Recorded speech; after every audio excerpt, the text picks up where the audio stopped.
week 17 of this wild ride. Here we are, and for the second week in a row, I'm saddened to kick things off with a trigger warning, because here again, we will be referencing sexual assault. We will also be referencing slavery and divorce and adultery. So do what you need to do to take care of you. Does that mean fast forwarding? Does that mean taking breaks? Does that mean skipping this week altogether? Whatever you need to do is okay.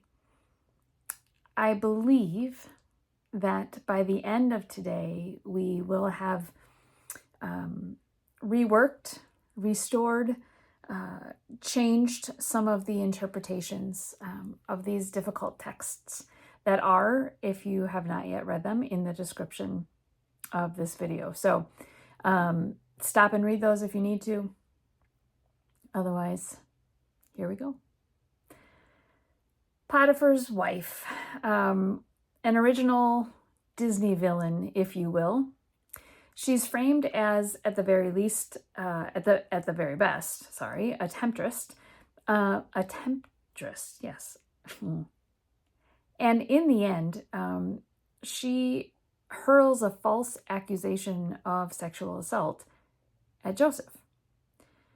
Now, for a lot of reasons, this story is just a little blip in the larger narrative of Joseph and his journey from youngest to being sold into slavery, and his climb within the Egyptian ruling society. So, but here we are.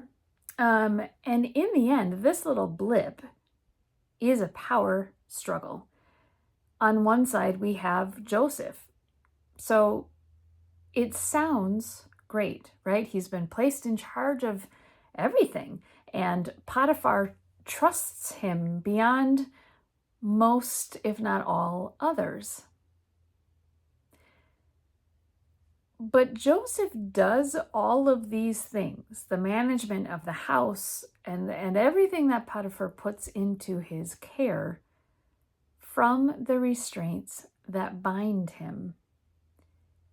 His brothers sold him into slavery, and in the end, no matter how Potiphar views him, Joseph is still that. He is a foreigner living in a foreign land, having been sold into slavery. So, on the other side of this power struggle, we have Potiphar's wife. Notice yet another unnamed woman who theoretically should hold more power than Joseph. She is the wife, after all. And yet we know this is not the full reality for her.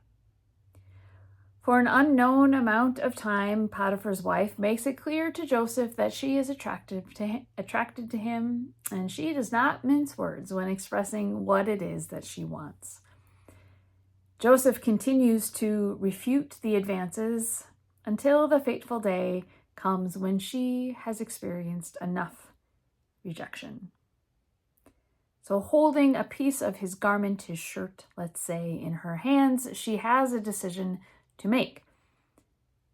Give up this quest or escalate.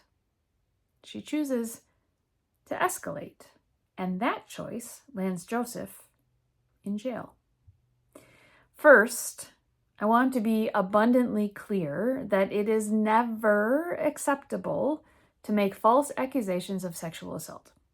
It's harmful. It undermines those fighting their way through a system that is already fraught with barriers. Let's be clear about that.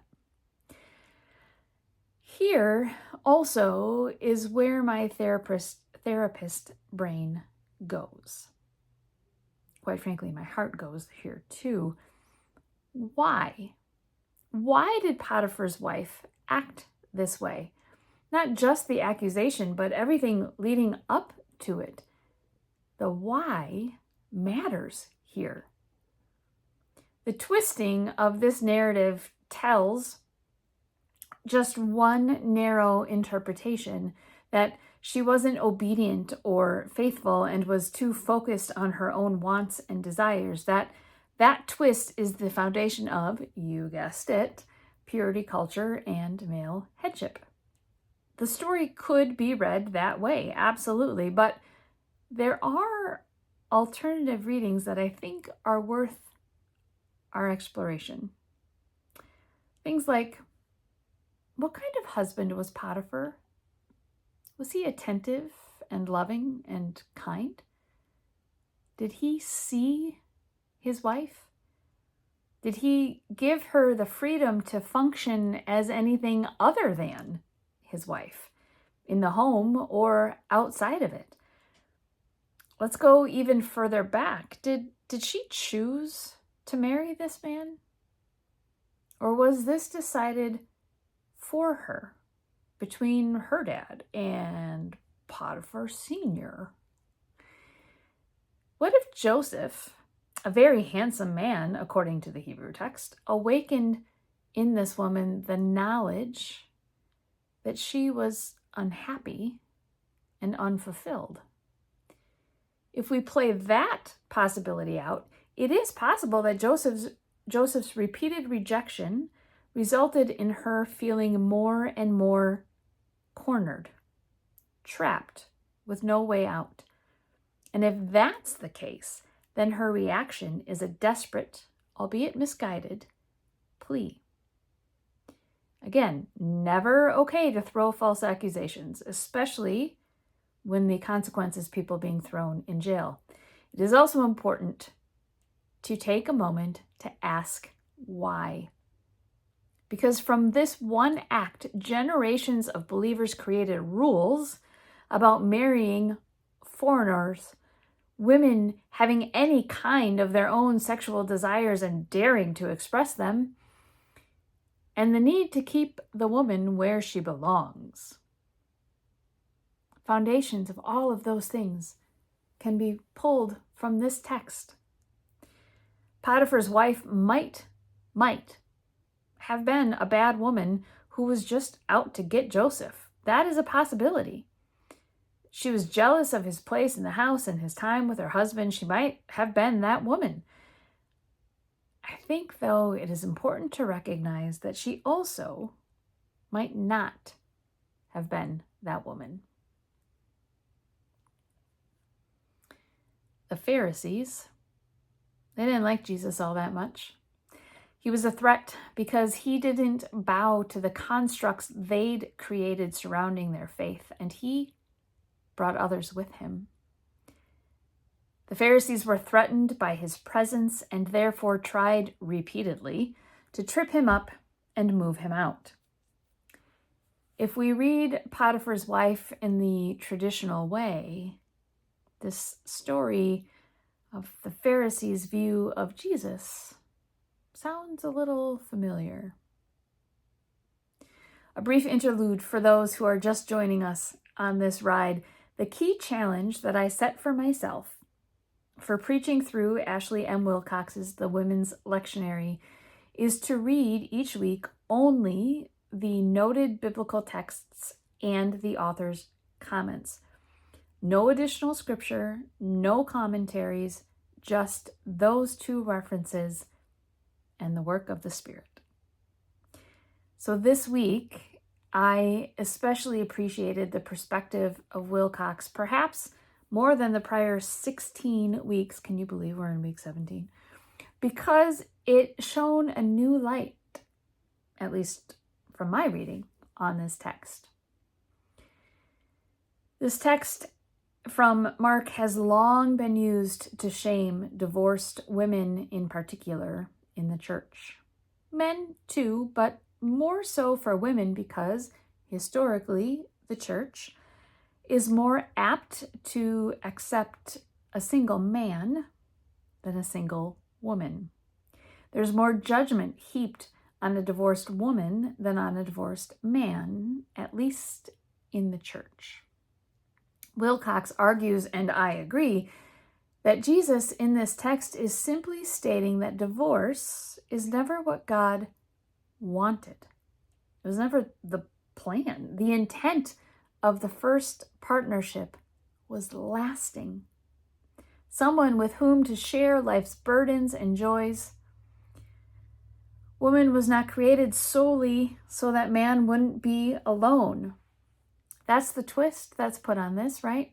Where the hierarchy first begins, that the first person was alone and God didn't want that. So another person, different in a multitude of ways to offset what the first person didn't have, was created.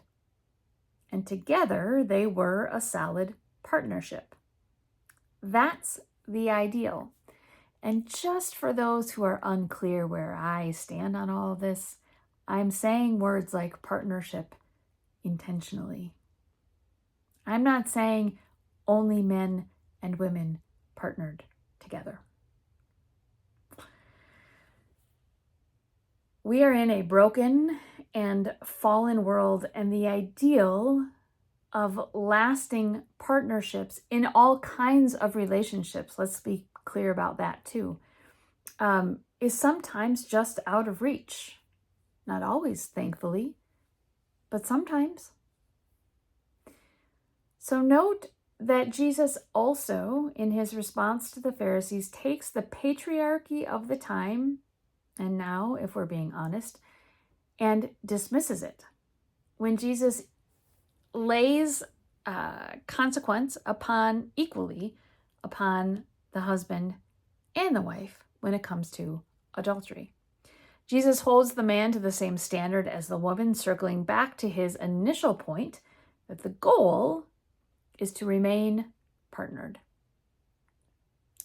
This exchange in Mark has been used to cast shame and guilt, to manipulate and even force people to remain in harmful marriages, and to limit participation in the church. Jesus never says a word about divorce limiting how someone practices their faith. Jesus never says a word about divorce, or adultery for that matter, limiting the participation of a person in their faith. The Pharisees aren't asking Jesus these questions because they want a conversation, because they want to understand or explore. They just want him to say something that they feel is wrong so that they can punish him. Jesus, as was his custom, didn't play the game they wanted, and yet somehow women today are still bearing the shame that the church created from these words. A wrong interpretation, but one that has stuck, much like the Pharisees in their day.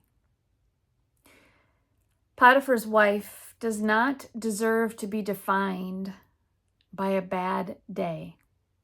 Her worst day? Possibly. That may have been the low point in her life, but we don't know what her life was like before that day or after this one incident. We don't know if Potiphar punished her as much as he punished Joseph.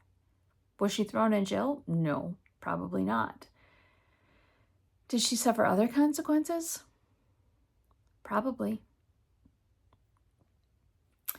Divorce was never intended to be a barrier to Jesus, let alone to participation in the church. At least not from the perspective of the Jesus that I know and that I hope you know. Sure, his heart is that partnered relationships would remain that way. But zoom out and see that Jesus also doesn't desire for people to stay in harmful, degrading, abusive situations, because that also is never the intent.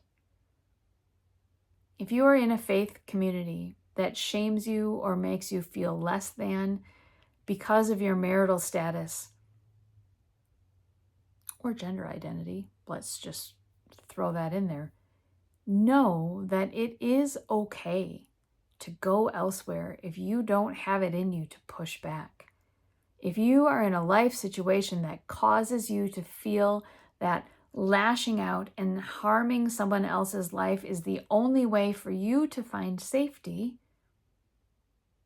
find someone that you can trust and reach out to and ask for help to free yourself. We are on this ride to help you find freedom and hope and self-love and acceptance, to see yourself as God sees you, to help you erase the voice of the church that harms and to embrace the love that awaits. That's why this ride was started and why I will keep it going to the very end. She is called, and she most certainly is speaking. Thanks for being here.